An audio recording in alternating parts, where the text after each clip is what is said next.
સુરતમાં પોલીસને ગોથી ચડાવે તેવા કુખ્યાતોના ભૂલ ભૂલૈયા જેવા ઘરને શોધવા સુરત પોલીસને મનપાની મદદ લેવી પડી છે.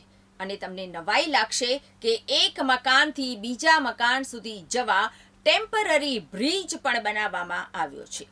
રાજ્ય પોલીસ વડા વિકાસ સહાયની સૂચના બાદ રાજ્યભરમાં 7,612 અસામાજિક તત્વોની યાદી તૈયાર કરવામાં આવી છે. આ યાદી તૈયાર થયા બાદ હવે તેમણે કરેલા ગેરકાયદે બાંધકામો પર બુલડોઝર ફેરવવામાં આવી રહ્યું છે. પરંતુ સુરત શહેરમાં કેટલાક હાર્ડકોર ક્રિમિનલો પોલીસથી બચવા માટે ગેરકાયદે બાંધકામ કરી રહ્યા છે, જે ભૂલ ભૂલૈયા સમાન છે. ઘણી વખત તો સ્ટ્રક્ચર બહારથી ખૂબ જ ખરાબ સ્થિતિમાં હોય છે, પરંતુ અંદરથી આ અસામાજિક તત્વો બંગલાની અંદર લક્ઝુરિયસ લાઈફ જીવતા હોય છે. ગેરકાયદે બાંધકામો તોડવા સાંકડી ગલીઓમાં જવા માટે ગોથે ચડેલી સુરત પોલીસ મનપાની મદદ લઈ રહી છે.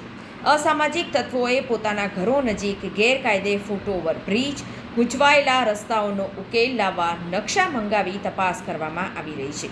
આરોપીઓ જ્યારે પણ પોલીસ પકડવા આવે ત્યારે હાથમાં ન આવે તે માટે એક મકાનથી બીજા મકાન સુધી ટેમ્પરરી બ્રિજ પણ બનાવવામાં આવ્યો છે.